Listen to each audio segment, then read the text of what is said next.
Здравствуйте, дорогие друзья! На телеканале Евразия наша домашняя, уютная и теплая телепередача «Встречи у камина».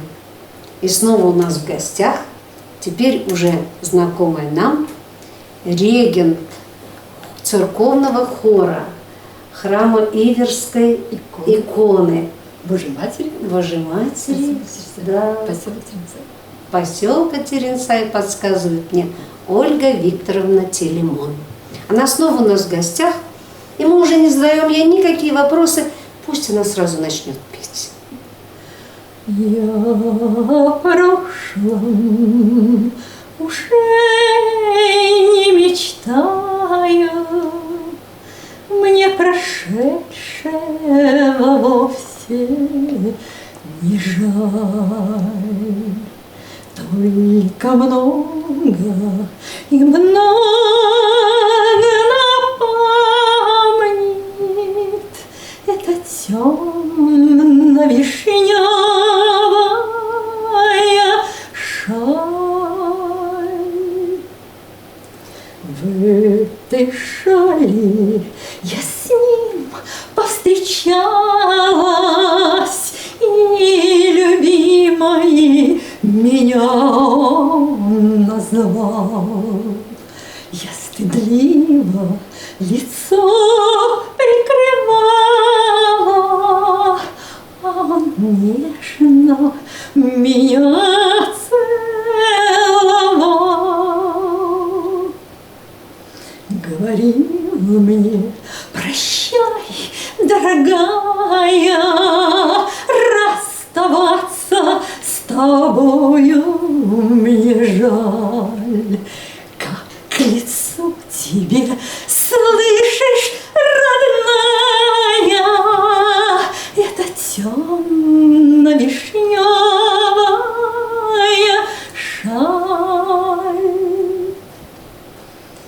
Я о прошлом уже не мечтаю, мне прошедшего вовсе не жаль. Только крепче к груди прижимаю эту темно-вишневую шаль. Ну вот, спасибо. В прошлый раз вы нам рассказали о своей работе, о храме, созданной вами, вашей семьей, вашим мужем, царство ему небесное. Но ведь мы же еще ищем в каждом человеке изюминку. Но я думаю, вас тоже нашли. Оказывается, вы не только поете, не только руководите церковным хором, не только так почитаемы прихожанами Орской епархии, Орской и Гайской, да, Восточного Оренбуржья нашем, где вас знают, но еще и создаете свои собственные произведения, да? Это, конечно, произведение, это может быть слишком громко сказано. Я пытаюсь, знаете как, вот просто пришло вдохновение. Я начала писать стихи. Так. Я поймала себя на том, что вот действительно, когда мне трудно, тяжело, я хочу написать стихи. Я написала, и мне стало легче. Так. И вот, знаете, позвольте, я сейчас начну читать стихотворение именно как раз об этом. Потому что очень многие спрашивали, удивлялись. Что случилось с тобой, Ольга? Всем интересно. Что же случилось? С чего это, Ольга, ты пишешь стихи? Как будто с цепи сорвавшись спешишь, скорее все мысли скинуть свои. Я тоже так долго не знала, откуда, зачем, почему. А тут вдруг внезапно меня осенило.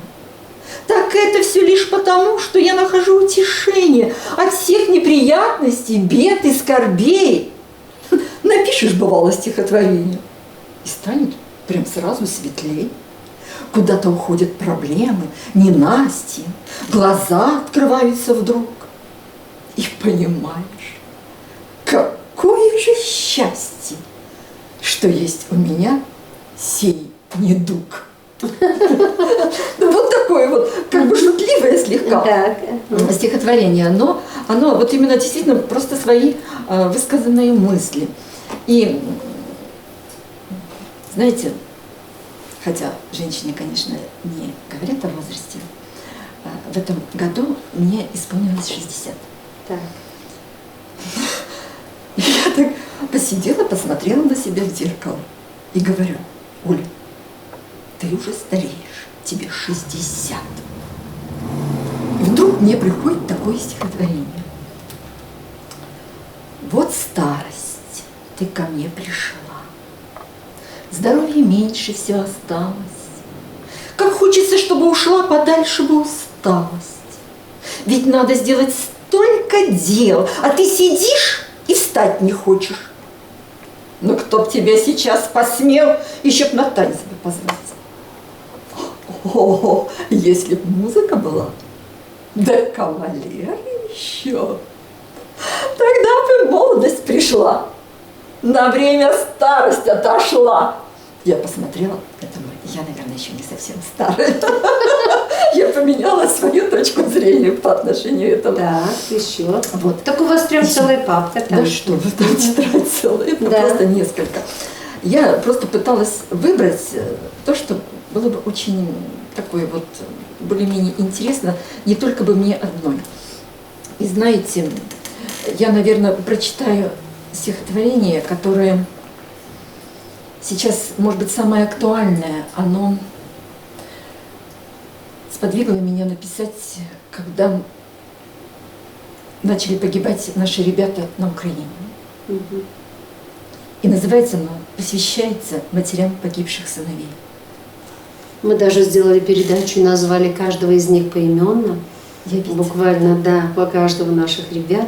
И поэтому спасибо большое, что копилка наша памяти ушедших в небо пополнится еще одним стихотворением. О матери, своих сынов, погибших на войне, какую возвести хвалу вам всем! Вся ваша боль, она во мне. Вся ваша скорбь кричит везде. Потерю сына не снести. Она так рвется из груди. Но вам сказать хочу я матерям, что воспитали вы детей не зря. Не каждый может стать героем, не каждый жизнь готов отдать. И ведь куда страшнее себя гранатою взорвать. Хочу я в пояс поклониться. Хочу я вас благодарить. Их подвиг нет, он не сравнится. Его лишь можно к матери присоединить. Вот это то, что вырывается у меня изнутри. И знаете, наверное, также в продолжении всего этого я бы прочитала стихотворение «Я патриот своей страны». Я действительно патриот своей страны и была им с детства, сколько себя помню. Я патриот своей страны и тем горжусь. А ты? Ты тоже можешь? Ты тоже так готов, как я, сказать, что мы одна семья? От Бога дан нам президент, и вряд ли лучший претендент найдется в мире, чем у нас. Горжусь страной я в 100-й раз. И потому политика верна, что с Богом согласована она. Господь его поцеловал, благословение свое он дал. Мы сможем выстоять, мы победим. Союз народов нерушим. Стоять России на века. Господь хранит ее всегда.